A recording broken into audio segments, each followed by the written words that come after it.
김동인 감자 1925년 작품. 싸움, 간통, 살인, 도둑, 징역. 이 세상의 모든 비극과 활극의 근원지인 칠성문 밖 빈민굴로 오기 전까지는 복녀의 부처는 산홍공상의 제2위에 드는 농민이었다. 복녀는 원래 가나는 하나마 정직한 농가에서 규칙 있게 자라난 처녀였다. 이전 선비의 엄한 교율은 농민으로 떨어지자부터 없어졌다.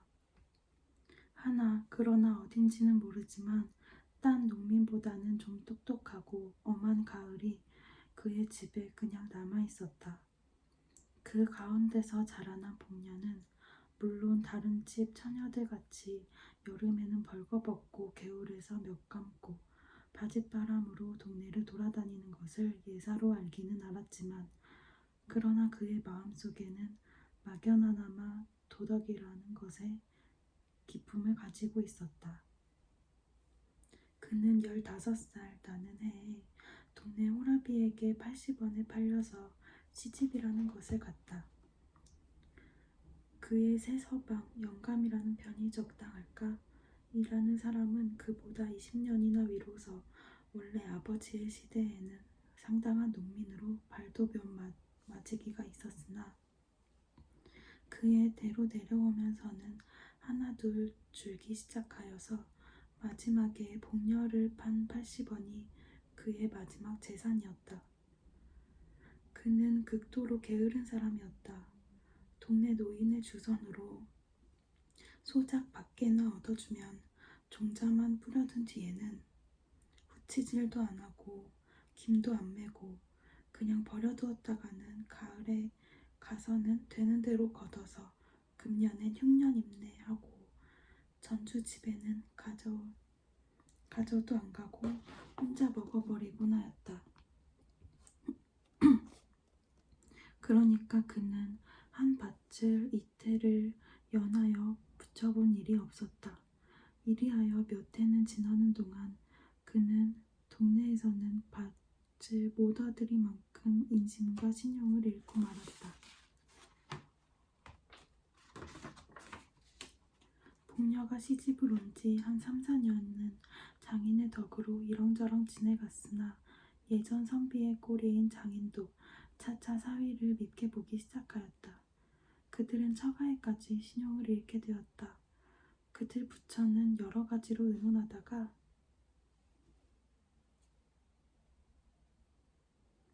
할 일 없이 평양성 안으로 맞벌이로 들어왔다.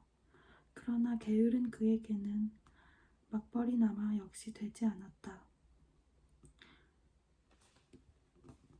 하루 종일 지게를 치고 영광정에 가서 대동벌이나마 역시 되지 않았다. 영광정에 가서 대동강만 내려다보고 있으니 어찌 맞벌이인들 될까. 한 서너 달 맞벌이를 하다가 그들은 요행 어떤 집 막간 행랑 사이로 들어가게 되었다. 그러나 그 집에서도 얼마 안 되어 쫓겨나왔다. 복녀는 부지런히 주인집 일을 보았지만 남편의 게으름은 어찌할 수가 없었다. 맨날 복녀는 눈에 칼을 세워가지고 남편을 채근하였지만 그의 게으른 버릇은 개를 줄 수는 없었다. 뱃섬 좀 치워달라고요.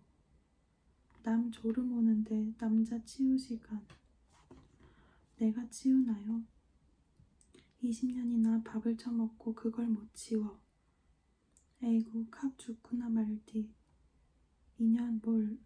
이러한 싸움이 그치지 않다가 마침내 그 집에서도 쫓겨나왔다. 이젠 어디로 가나. 그들은 할 일 없이 칠성문 밖 빈민굴로 밀리어 나오게 되었다.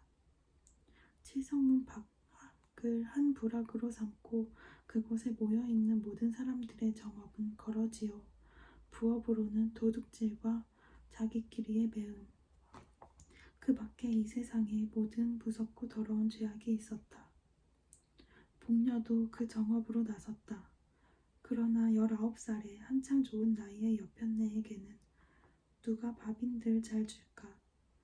젊은 거의 거랑질은 왜?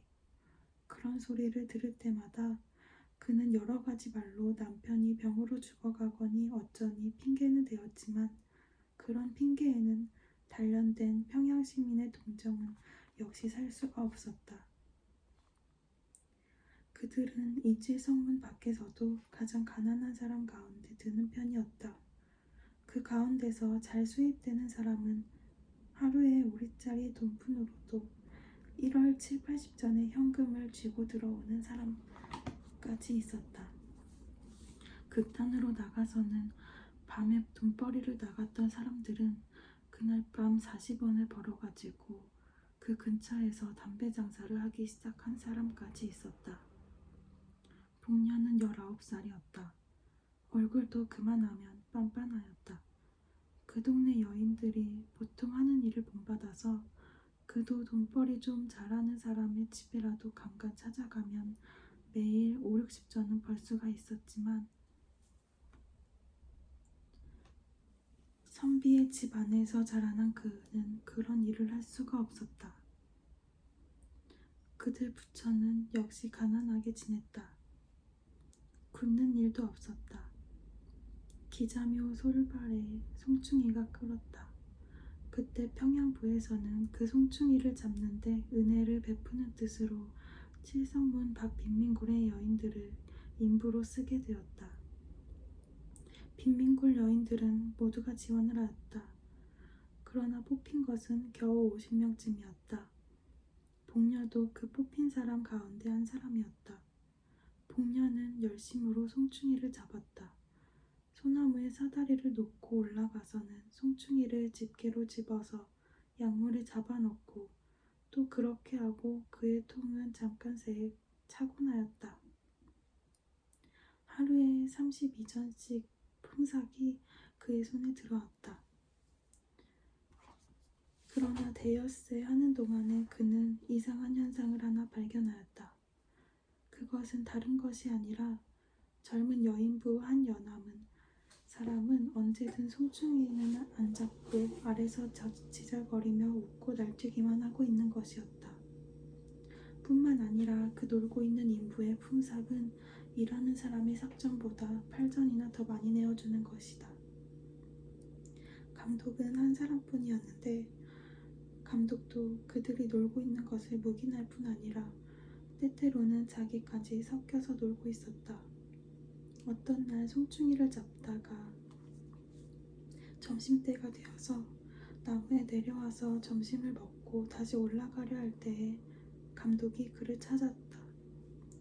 복내, 예 복내. 왜 그럽니까? 그는 약통과 집게를 놓고 뒤로 돌아섰다. 좀 오너라. 그는 말없이 감독 앞에 갔다. 예, 너, 대 뒤 좀 가보자. 뭘 하래요?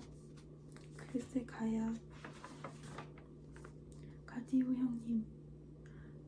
그는 돌아서면서 부인들 모여있는 대로 고함쳤다.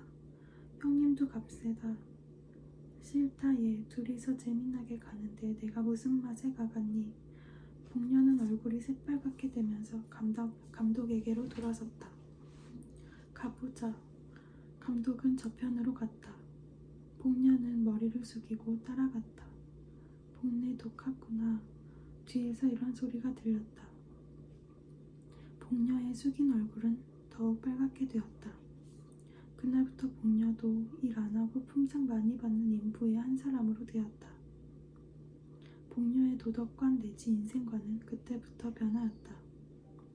그는 아직껏 딴 사내와 관계를 한다는 것을 생각하여 본 일도 없었다. 그것은 사람의 일이 아니오. 짐승에 하는 것쯤으로만 알고 있었다. 혹은 그런 일을 하면 탁 죽어지는지도 모를 일로 알았다. 그러나 이런 이상한 일이 어디 다시 있을까? 사람인 자기도 그런 일을 한 것을 보면 그것은 결코 사람으로 못할 일이 아니었다. 게다가 일 안 하고 돈 더 받고 긴장된 육회가 있고 비럼 먹는 것보다 점잖고 일본 말로 하면 삼박자 같은 좋은 일은 이것뿐이었다. 이것이야말로 삶의 비결이 아닐까. 뿐만 아니라 이 일이 있는 뒤부터는 그는 처음으로 한계 사람으로 된 것 같은 자신까지 얻었다. 그 뒤부터는 그의 얼굴에 조금씩 분도 발리게 되었다. 1년이 지났다. 그의 처세의 비결은 더욱더 순탄히 진척되었다. 그의 부처는 이제는 그리 궁하게 지내지는 않게 되었다. 그의 남편은 이것이 결국 좋은 일이라는 듯이 아래목에 누워서 벌심벌심 웃고 있었다.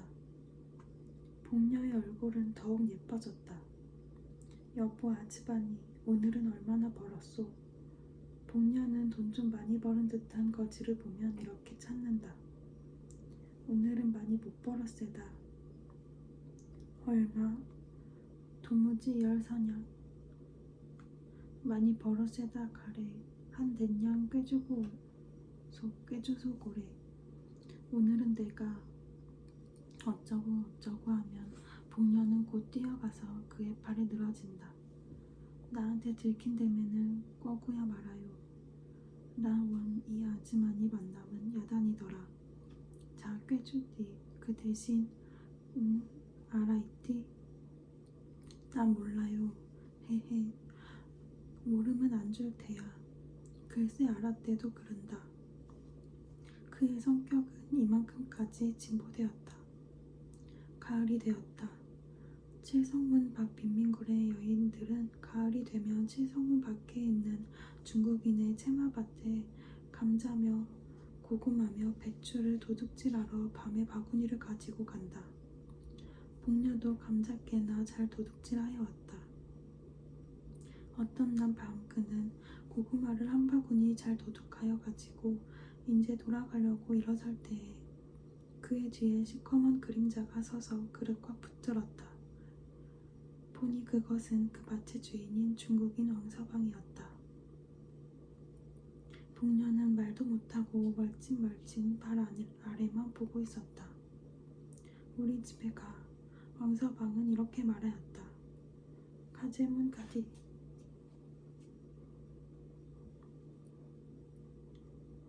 뭔 겉도 못 갈까. 복녀는 엉덩이를 한번 휙 두른 뒤에 머리를 젖히고 바구니를 저으면서 왕서방을 따라갔다. 1시간쯤 뒤에 그는 왕서방의 집에서 나왔다.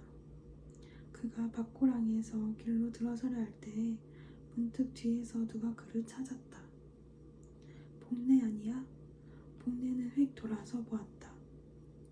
거기는 옆집 여편네가 바구니를 끼고 어두운 밭고랑을 더듬더듬 나오고 있었다. 형님이 됐을까? 형님도 들어갔댔을까?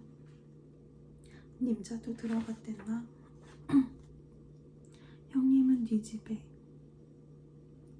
나 눅서방네 집에, 님자는? 난 왕서방네. 형님 얼마 받았소? 눅서방네 그 깍쟁이 놈 배추 3팩이.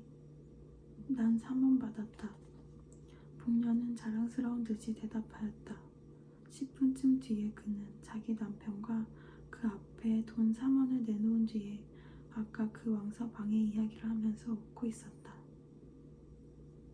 그 뒤부터 왕서방은 무시로 복녀를 찾아왔다. 한참 왕서방이 눈만 멀찐멀찐 앉아있으면 복녀의 남편은 눈치를 채고 밖으로 나간다. 왕서방이 돌아간 뒤에는 그들 부처는 1원 혹은 2원을 가운데 놓고 기뻐하곤 하였다. 복녀는 차차 동네 거지들한테 애교를 파는 것을 중지하였다. 왕서방이 분주하여 못 올 때가 있으면 복녀는 스스로 왕서방의 집까지 찾아갈 때도 있었다. 복녀의 부처는 이제 이 빈민골의 한 부자였다. 그 겨울도 가고 봄이 이르렀다. 그때 왕서방은 돈 100원으로 어떤 처녀를 하나 마누라로 사오게 되었다. 복녀는 다만 코웃음만 쳤다. 복녀 진짜 강하구만. 동네 옆편 애들이 이런 말을 하면 복녀는 흥하고 코웃음으로 웃곤 했다. 내가 강짜를 해? 그는 늘 힘있게 부인하고 하였다. 그러나 그의 마음에 생기는 검은 그림자는 어찌할 수 없었다. 이놈 왕서방, 내두고 보자. 왕서방이 색시를 데려오는 날이 가까워왔다. 왕서방은 아직껏 자랑하던 기다란 머리를 깎았다. 동시에 그것은 새색시의 의견이라는 소문이 퍼졌다. 복녀는 역시 코웃음만 쳤다. 마침내 새색시가 오는 날이 이르렀다. 칠부 단장의 살인교를 탄 색시가 칠성문 밖 채마박 가운데 있는 왕서방의 집에 이르렀다. 밤이 깊도록 왕서방의 집에는 중국인들이 모여서 별난 악기를 뜯으며 별난 곡조로 노래하며 야단하였다. 복녀는 집 모퉁이에 숨어서서 눈에 살기를 띠고 방 안의 동정을 듣고 있었다. 다른 중국인들은 새벽 2시쯤 하여 돌아갔다. 그 돌아가는 것을 보면서 복녀는 왕서방의 집 안에 들어갔다. 복녀의 얼굴에는 분이 하얗게 발리워 있었다. 신랑 신부는 놀라서 그를 쳐다보았다. 그것을 무서운 눈으로 흘겨보면서 그는 왕서방에게 가서 팔을 잡고 늘어졌다. 그의 입에서는 이상한 웃음이 흘렀다. 자, 우리 집으로 가요. 왕서방은 아무 말도 못하였다. 눈만 정처 없이 두룩두룩 하였다. 복녀는 다시 한번 왕서방을 흔들었다. 자, 어서. 우리 오늘은 일이 있어서 못 가. 이른 밤중에 무슨 일? 그래도 우리 일이. 복녀의 입에 여지껏 떠돌던 이상한 웃음은 문득 없어졌다. 이까짓것 그는 발을 들어서 치장한 신부의 머리를 쳤다. 자, 가자오, 가자오. 왕서방은 와들와들 떨었다. 왕서방은 복녀의 손을 뿌리쳤다. 복녀는 쓰러졌다. 그러나 곧 일어섰다. 그가 다시 일어설 때는 그의 손에 얼른 하는 낯이 한자로 들리워 있었다. 이 되놈 죽어라. 이놈 나 때렸니? 이놈아, 아이고 사람 죽이누나. 그는 목을 놓고 쪄 울면서 낯을 휘둘렀다. 칠성문 밖 외따른 밭 가운데 홀로 서 있는 왕서방의 집에서는 일장의 활극이 일어났다. 그러나 그 활극도 곧 잠잠하게 되었다. 복녀의 손에 들리워 있던 낫은 어느덧 왕서방의 손으로 넘어가고 복녀는 목으로 피를 쏟으며 그 자리에 고꾸라져 있었다. 복녀의 송장은 사흘이 지나도록 무덤으로 못 갔다. 왕서방은 몇 번을 복녀의 남편을 찾아갔다. 복녀의 남편도 때때로 왕서방을 찾아갔다. 둘의 새에는 무슨 교섭하는 일이 있었다. 사흘이 지났다. 밤중 복녀의 시체는 왕서방의 집에서 남편의 집으로 옮겨졌다. 그리고 시체에는 세 사람이 둘러앉았다. 한 사람은 복녀의 남편, 한 사람은 왕서방, 또 한 사람은 어떤 한방의사. 왕서방은 말없이 돈주머니를 꺼내어 10원짜리 지폐 석장을 복녀의 남편에게 주었다. 한방의사의 손에도 10원짜리 2장이 갔다. 이튿날 복녀는 뇌일혈로 죽었다는 한방의의 진단으로 공동묘지로 실려갔다.